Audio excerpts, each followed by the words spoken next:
Hey everyone, so I'm 5 weeks and 2 days pregnant today. I'm a little bit late, sorry about that. It's just been a bit crazy with the holidays. Bit of a different setting today. We're in the gardens near where we live, and Phil is acting as cameraman right now. Say hi. Hello there. So yeah, I'll tell you how my fourth week was. I think my main symptom really has been fatigue. I've been able to keep up exercising a bit with my new exercise regime, but I've been having to take random naps. Um, for the past 4 nights in a row, I've had to get up to go pee in the middle of the night, and I think this is probably going to be an ongoing trend. Um, I have my first doctor's appointment on Wednesday, and the way it works here is different from the States. I'm not going to have a bunch of blood work done then, but rather the GP will refer me to a midwife, and then my first midwife appointment will be this equivalent to the first doctor's appointment in the States. Um, New Year's Eve was pretty uneventful. Phil and I went into central London and had lunch with a friend in Piccadilly, and then came back home and got into our pajamas and enjoyed the fireworks from our kitchen window, because from our kitchen window we can see pretty much the entire river and Parliament and the VT Tower and the Gherkin and the London Eye, and there's really no reason to go out into the cold to watch the fireworks.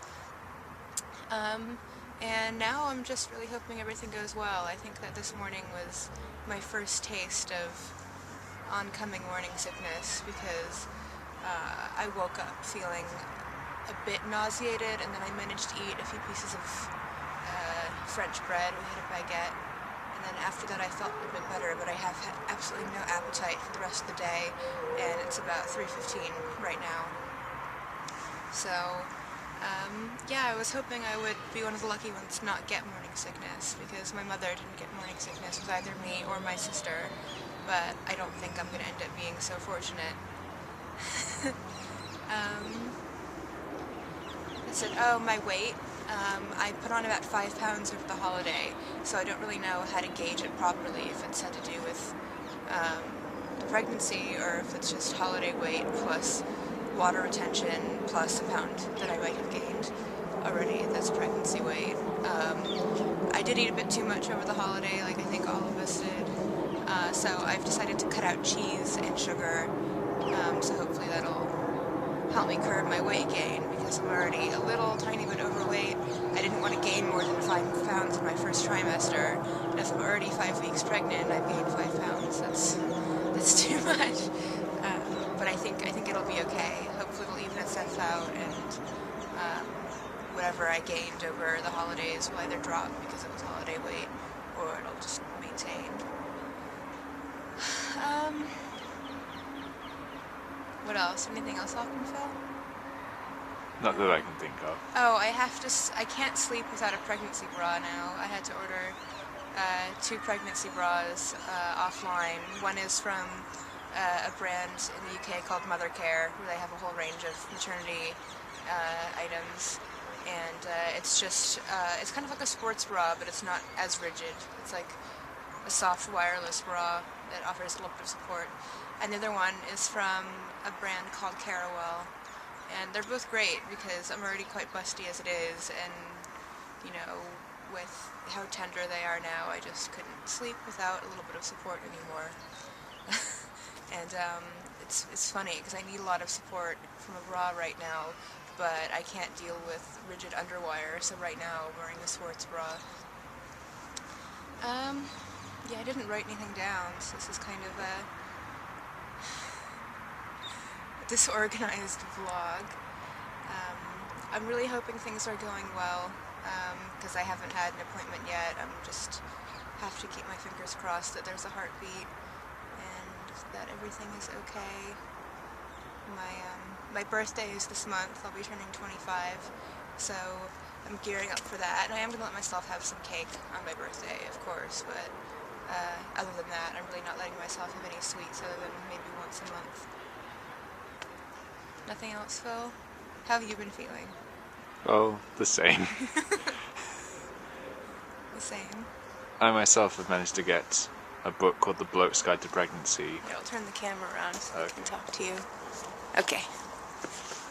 So I got myself a book called The Bloke's Guide to Pregnancy, which, as the title suggests, is aimed at blokes. I'm not a I'm gonna come bloke, closer.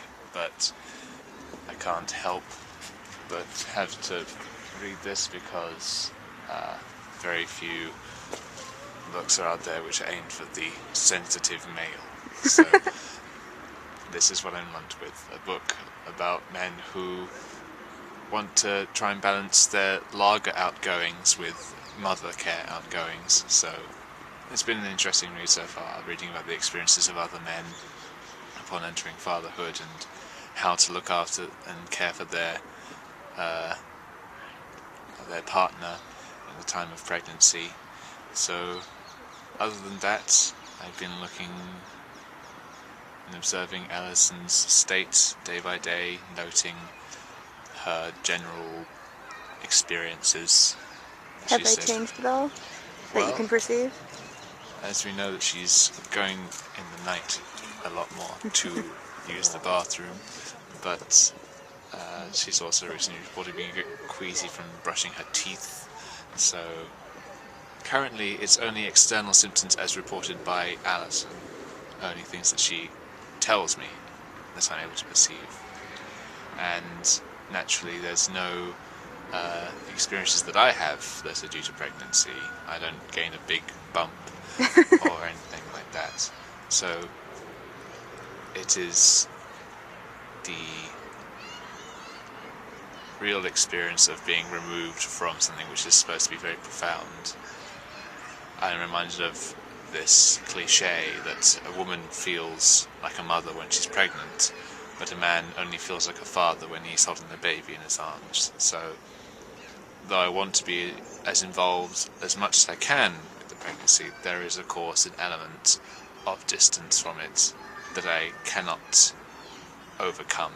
I will not be pregnant, I will never be pregnant, save for some strange scientific accident.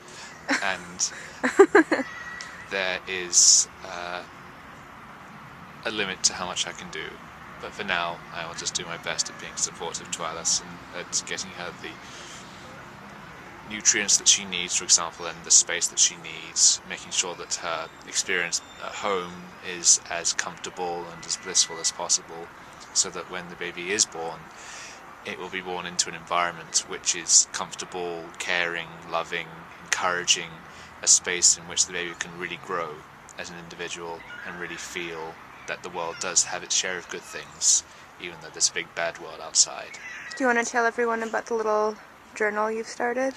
I've also started this journal that's updated, say, once a week about my experiences as a father-to-be. It started from the date when we found out that Alison was pregnant from her pregnancy test, and what it is designed to do is combine diary extracts, shall we say, about me telling others that Alison's pregnant, as well as my own feelings about the pregnancy, how I'm understanding it, how I'm coming to terms with it, and how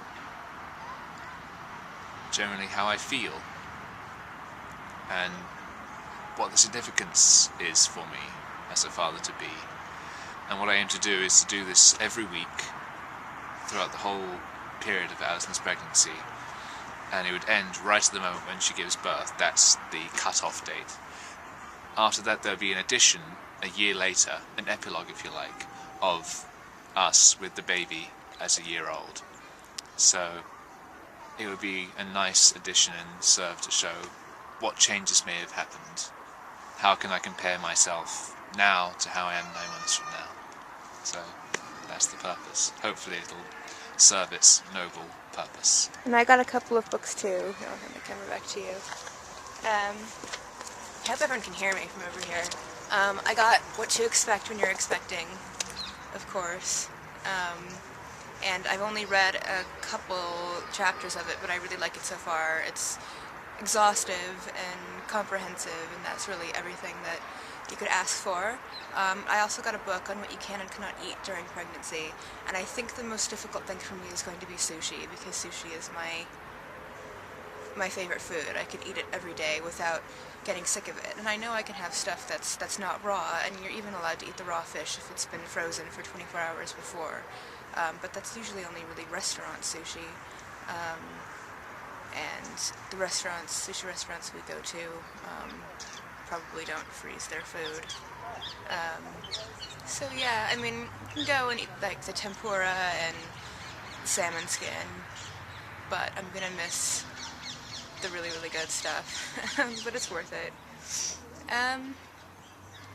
What else? I've never been a big drinker, so that's not a problem.